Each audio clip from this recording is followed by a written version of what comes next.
नमस्कार विद्यार्थी मित्रांनो, मी राऊत सर, संस्थापक व संचालक युनिक अकॅडमी स्पर्धा परीक्षा मार्गदर्शन केंद्र यवतमाळ, तसेच शिक्षक अभियोग्यता व बुद्धिमत्ता चाचणी आणि जिल्हा परिषद महाभरती या पुस्तकांचे लेखक. तुम्हा सर्वांचं आपल्या Raut sir unique academy Yavatmal या यूट्यूब चॅनलवर मनपूर्वक स्वागत करतो. आणि तुम्ही जर का चॅनलवर नवे असाल तर प्रथम व्हिडिओला लाईक करा, चॅनलला सबस्क्राईब करा, घंटीचं बटन दाबा, ऑलवर सेट करा आणि व्हिडिओ सर्वांना शेअर नक्की करा. अत्यंत महत्त्वपूर्ण व्हिडिओ होणार आहे, शेवटपर्यंत बघा. व्हिडिओ कुठेही तुम्ही स्किप करू नका. चला सुरुवात करूया. मुद्दा काय आहे? महा TET 2024 नोव्हेंबर 2024 10 नोव्हेंबरला ही परीक्षा होणार आहे. पहा, तर 100% आपल्याला जर या परीक्षेमध्ये पास व्हायचंच असेल तर एवढ्या कमी दिवसामध्ये आपल्याला काही ना काही स्ट्रॅटेजी वापरावी लागेल. हा महत्त्वाचा मुद्दा. बघा, मग कोणत्या पद्धतीनं अभ्यास केला पाहिजे, आपण काय ठरवलं पाहिजे, काय वाचलं पाहिजे, परीक्षेला काय येणार आहे, या सर्व गोष्टींची चर्चा मुद्देसूद आपण या व्हिडिओमध्ये केलेली आहे.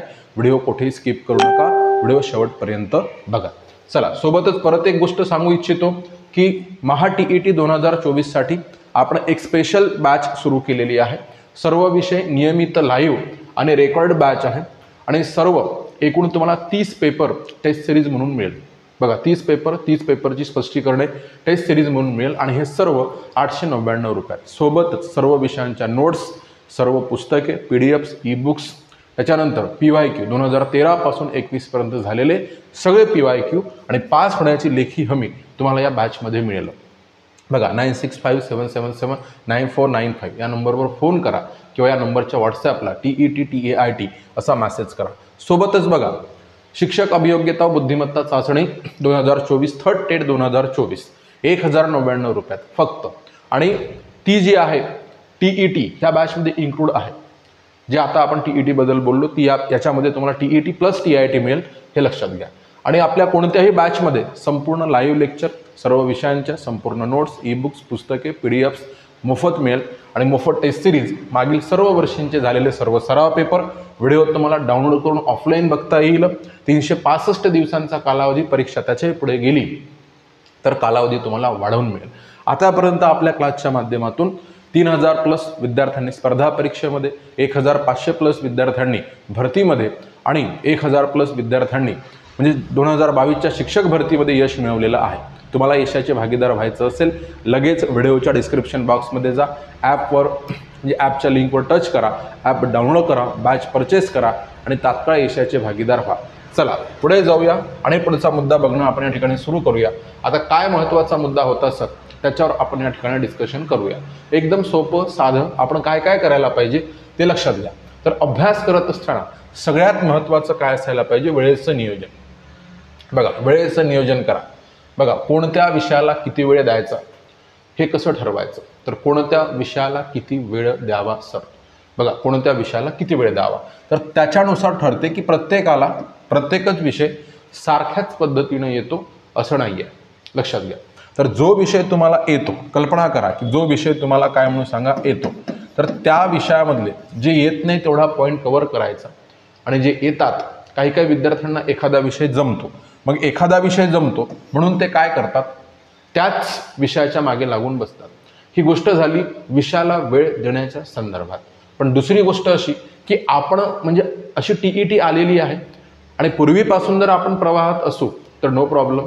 पण आता आपल्याला या 45-50 दिवसामध्ये, लक्षात घ्या, आपल्याला या 45 दिवसामध्ये आपल्याला नियोजन करायचं आहे. मग आपण जी कामे करतो त्या कामाव्यतिरिक्त आपल्याला कोणता वेळ उरतो, बघा कोणता वेळ उरतो त्याचं अचूक नियोजन करा. आणि तो आपण जे विषय आहे याच्यात कसं डिस्ट्रीब्यूट करायचं. आता TAITच्या वेळेस बघा, लक्षात घ्या, TAITच्या वेळेस काही महिलांचं जर समजा मी तुम्हाला उदाहरण दिलं तर काय होते सर? बघा, महिलांनी काय केलेलं आहे तर मी तुम्हाला सांगतोय की त्यांचं जे किचन आहे तर किचनमध्ये वॉलला मोबाईल स्टँड लावलेला आहे. ज्यांनी आपला ऑनलाईन क्लासेस केले, बॅचेस घेतल्या, त्यांनी मला व्हिडिओ पाठवलेले आहे, व्हिडिओ शेअर केलेला आहे आणि त्यांनी त्याच्यात इथे काय म्हणून सांगा स्टँड लावला आणि इकडे दुसरी कामं करत असताना सुद्धा ते सुरू आहे. बघा, बस काही महिला जर समजा काय आता या वयामध्ये महिला असो पुरुष असो कुठे ना कुठे काय सांगा काही ना काही म्हणजे आपलं अर्थार्जन करतच आहे, ते लक्षात घ्या. मग तुम्ही डॉक्टरकडे भेटायला गेले, तिथे 1 घंटा लागतो, तर आपल्या मोबाईलमधल्या नोट्स चाळत आहे. घरी तुमचे चित्रे, तक्ते, नकाशे, चार्ट हे तुम्ही काढलेल्या नोट्स त्याला लिहून जे काढले आहे तुमच्या याच्यावर, तर ती पेज चिकटवा जिथे तुम्ही बसून असता, जिथे तुम्ही दिसेल. तुम्ही जेवण करत असताना सुद्धा ते दिसलं पाहिजे. आणि जेव्हा जेव्हा आपण काय म्हणून सांगा कुठे डॉक्टरची वेट करायची आहे, बसची वेट करायची आहे, लक्षात घ्या कुठेही आपला मोबाईल म्हणजे आपला अभ्यासाचं जे यंत्र आहे ते आपण कुठेही नेऊ शकतो. म्हणून आपल्याला म्हणजे मिळणारा मिनिट बघा, बसमध्ये तुम्ही प्रवास करताय म्हणजे तुमची नोकरी दुसऱ्या जागी आहे, एका ठिकाणाहून दुसऱ्या जागी आहे, त्या ठिकाणी जात असताना बसमध्ये सुद्धा तुम्ही पुस्तक चाळत जाऊ शकता, मोबाईल चाळत जाऊ शकता. बघा, एखाद्याला भेटायला गेले तिथे वेळ लागत आहे, डॉक्टरची अपॉइंटमेंट आहे तिथे वेळ लागत आहे, बस स्टॉपवर बसला वेळ लागत आहे, घरी आपण जेवण करत आहोत तर जेवतानासुद्धा आपली जिथे जिथे आपली ज्या ठिकाणी आपली नजर राहील किंवा आपण एखाद्या विशिष्ट ठिकाणी घरामध्ये बसतो तर त्या ठिकाणावरून आपल्याला असं दिसेल अशा ठिकाणी नोट्स लावा. बघा, म्हणून तुम्हाला सांगतो की आपल्याला वेळेचं नियोजन करता आलंच पाहिजे. आणि तुम्हाला जो मिळतो आणि इतर कामांना जो वेळ आपण देतो अलीकडे बघा सोशल मीडिया वगैरे, तर त्याच्यातून वगैरे काय करा, तो वेळ तुम्ही इकडे अभ्यासामध्ये लावा. आणि जर शक्य होत असेल तर तुम्ही जे कार्य करत असाल तर त्याच्यामध्ये जर समजा तुम्हाला ऑफ देता येत असेल, सुट्टी देता येत असेल तर तसं करा. लक्षात घ्या. म्हणून इथे काय तुमचं जे वेळ आहे तर तो वेळ पुन्हा तुमच्या 5 विषयामध्ये कसा डिस्ट्रीब्यूट करायचा ते तुम्ही ठरवा. कारण तुम्हाला जो विषय कठीण वाटतो त्याच्यातले जे कठीण कंटेंट आहे, उपघटक आहे, घटक आहे, घटकातील उपघटक आहे, त्याच्यातला कोणता प्रकार आहे याच्यावर तो वेळ तुम्ही खर्च करणे हे अत्यंत गरजेचं आहे, हे लक्षात घ्या. आणि मुद्दा काय होतो की काही पोरं काय करतात, अरे बापरे परीक्षा तर आता लवकरच आहे बा, म्हणून मग काय एकदम बरोबर वाचतात. मग ते आपल्याला फक्त फिलिंग येतं, ते वाचन झालं ह्याचं समाधान मिळतं, पण त्याचं आउटपुट जेव्हा आपण प्रश्न सोडवायला जातो मग आपलं कन्फ्युजन राहतो, 50-50 होतं. म्हणजे हे आहे की ते आहे, ते आहे की हे आहे, ह्याच्यामध्ये आपलं कन्फ्युजन होतं. मग वाचल्यासारखं वाटते पण अचूक नाही. म्हणून इथे तुम्हाला एक महत्त्वाचा मुद्दा आहे की तुम्ही सखोल वाचन करा आणि नॉलेज जे काही मिळवत असाल तुम्ही तर ते कसं मिळवा, सर अचूक मिळवा. लक्षात घ्या. म्हणजे मी तुम्हाला सांगतो, तुम्ही 100 पानं वाचण्यापेक्षा तुम्ही 70 पानं वाचली तरी ठीक आहे, तुम्ही 10 पानं वाचण्यापेक्षा 6 पानं वाचली तरी ठीक आहे. बघा, पण जे काही मिळवाल आणि त्या पुस्तकाला परत वाचण्यासाठी, त्या नोट्सला परत वाचण्यासाठी, त्या व्हिडिओला परत बघण्यासाठी तुमच्याकडे दादांनो वेळ तर नाहीच आहे. म्हणून मग सोबतच काय करा, त्याच्या नोट्स काढा. बघा, इथे मी तुम्हाला सांगितलं काय सांगितलं खाली बघा, काय म्हटलं सांगा, शॉर्ट नोट्स. बघा, आणि विशेष म्हणजे आता मग जाहिरात आली रे बा, जाहिरात आली त्या दिवशी आता आम्ही ठरवलं की ह्या वर्षी कोणत्याही परिस्थितीमध्ये आम्ही 90+ TET मध्ये घेणारच दोन्ही पेपरमध्ये. आणि मग त्या दिवशी केला आम्ही 12 तास अभ्यास. लक्षात घ्या. बघा, त्या दिवशी केला 12 तास अभ्यास, दुसऱ्या दिवशी केला आम्ही काय सांगा 10 तास अभ्यास, आणि मग 4-5 दिवस गेल्याच्या नंतर आम्ही आलो 2 तासावर. ह्याला काही अर्थ नाही. लक्षात घ्या. अभ्यासात सातत्य ठेवा, पुनरावृत्ती करा.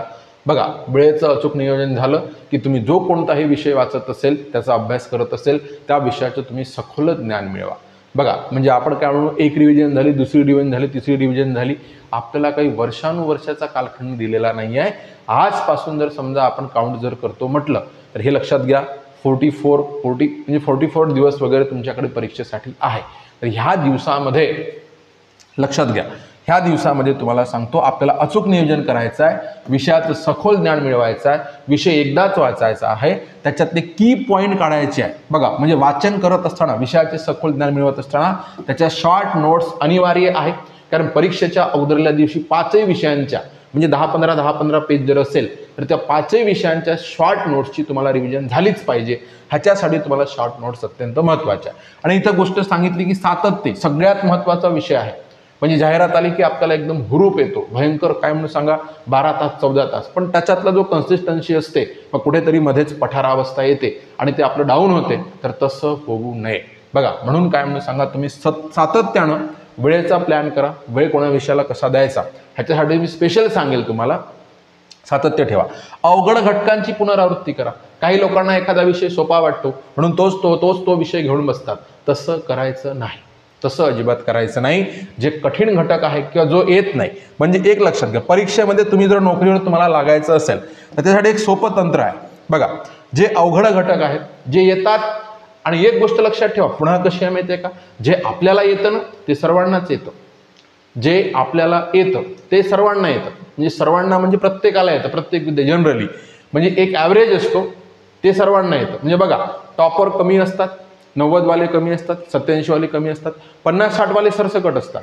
म्हणून तुम्हाला सांगतो, जे इथे अवघड घटक आहे त्याची रिव्हिजन करा, तुम्हाला जमत नाही त्याच्यावर फोकस करा, त्याच्याने तुमचा स्कोअर वाढेल, त्याच्याने तुमचे काय सांगा आणखी तुम्हाला मार्काची भर पडण्याचे चान्सेस वाढत जाईल. हा महत्त्वाचा मुद्दा. म्हणून मित्रांनो हे लक्षात घ्या, आपल्याला काय काय करायचं आहे तर ते लक्षात घ्या. ह्या ठिकाणी काय सांगितलं मी, वेळेचं तुम्ही अचूक नियोजन करा, विषयाचं सखोल ज्ञान मिळवा आणि सोबतच त्याच्या शॉर्ट नोट्स काढा, विशेष म्हणजे अभ्यास सातत्य ठेवा आणि अवघड घटकांची पुनरावृत्ती करा. आणि जे घटक झाले आहे त्याला पेन्सिलनं मार्क करून टाका की हे झाले आहे, आणि जे तुम्हाला येत नाही त्याच्यावर फोकस करा, त्याच्यापैकी पुन्हा झालेल्या घटकांना मार्क करा. उदाहरणार्थ तुम्हाला सांगतो, एक उदाहरण देतो मी, त्याला फॉलो करा. बघा कसं करायचं आहे की समजा इथे तुम्हाला तुम्ही वाक्यप्रचार वाचत आहे, लक्षात घ्या, तुम्ही काय करताय, वाक्यप्रचार वाचत आहे असं गृहीत धरा, आणि या पेजवर समजा 25 वाक्यप्रचार आहे. आता आपल्याला फर्स्ट रिडिंगमध्ये काय होणार आहे तर फर्स्ट रिडिंगमध्ये सर्वच्या सर्व वाक्यप्रचार आपल्याला पाठच होईल, अशातला तर काही भाग नाही. म्हणून मग काय करायचं आहे, फर्स्ट रिडिंगमध्ये 25 पैकी समजा इथे 1 2 3 4 5 6 7 8 9 10 हे घटक तुम्हाला काय सांगा आहे, ह्याच्यापैकी तुम्ही वाचत आहे. तर वाचल्यावर तुम्हाला कॉन्फिडन्स आला. कसा कॉन्फिडन्स आला की हे तर आम्हाला येणारच आहे, हे तर आम्ही करणारच आहोत, हे तर आम्हाला 100% येतातच. मग जे येतात ना त्यांना कट करा. बघा, येतात ना त्यांना कट करा, लक्षात घ्या, जे येतात तुम्हाला त्यांना कट करा, हे लक्षात घ्या. हे सेकंड रिडिंगमध्ये बाकीचे वाचा, पण कॉन्फिडेंटली आम्हाला माहित आहे सेकंड रिडिंगमध्ये पुन्हा काय झालं, पुन्हा हे बाकीचे येतात, लक्षात घ्या. म्हणजे याच्यात उरेल कोण माहित आहे का, असा अवघडवाले 5-25 वाक्यप्रचार येईल, तेवढेच परीक्षेच्या दिवशी करा, बाकीचे वाक्यप्रचार तुम्हाला 100% येतात. तर हे असं प्रत्येक विषयाला, गणितामध्ये सुद्धा तुम्ही नफा तोटा येत नाही, नफा तोट्याचं एखादं गणित आलं नाही हे तुम्ही काय करता, अख्खा नफा तोटा घेऊन बसता, तसं नाही. तर तो चॅप्टर आपण लक्षात घेतल्याच्या नंतर त्याच्यात जर समजा 25 प्रकार जर असेल, लक्षात घ्या, 25 प्रकारापैकी तुम्हाला 13 प्रकार, लक्षात घ्या, 13 प्रकार जर समजा येत असेल तर उरलेल्या 12 प्रकारापैकी आपण रिव्हिजन करायचं, त्याच्यापैकी कोणता प्रकार परीक्षेला येणार आहे आणि त्याच्यातला कोणता प्रकार आपल्याला येत नाही त्याच्यावर फोकस करा. म्हणून तुम्हाला सांगतो, जो अभ्यास आहे तो सूक्ष्माती सूक्ष्म करा आणि जो येतोय तो घटक भरभर मार्क करा. आणि त्याच्यातही तुम्ही आपली बॅच घेतली असेल किंवा इतर कोणाची बॅच जर घेतली असेल तर तुम्हाला सांगतो, सगळ्याच घटक म्हणजे व्हिडिओ बघूनच करतो, मार्गदर्शन घेऊनच करतो असं गृहीत धरू नका. बराच कंटेंट असा असतो, वाचून होतं, लक्षात घ्या. मग आता वाचायचं काय, बघायचं काय, हे लक्षात घ्या. दोन गोष्टी पुन्हा तुम्हाला माहीत असणं जरुरी आहे, काय वाचावे आणि काय बघावे हे लक्षात घ्या. इथे काय म्हणून सांगा, वाचावे काय आणि बघावे काय. बघा, समजा तुमच्या ज्या गोष्टी वाचून होतात, काय वाचून होतं आपलं, समानार्थी विरोधार्थी, कन्सेप्टच नाही, समानार्थी शब्द, विरोधार्थी शब्द, म्हणी म्हणा, वाक्प्रचार म्हणा, ध्वनिदर्शक शब्द, ध्वनियार्थ, हे काय म्हणून सांगा वाचून होतात सर्व. मग ते वाचूनच घ्यायचं. आणि इकडे लिंग काय म्हणून सांगा, पलीकडे आपण बघण्यासाठी संधी, समास, अलंकार, वृत्त, प्रयोग असे कंटेंट बघायचे. आणि त्याच्यातही आता समजा वाच शिकवल्या गेलेलं असेल तर एखादा कंटेंट आला, व्हिडिओ समोर घ्यायचा, कंटेंट आला, व्हिडिओ समोर घ्यायचा.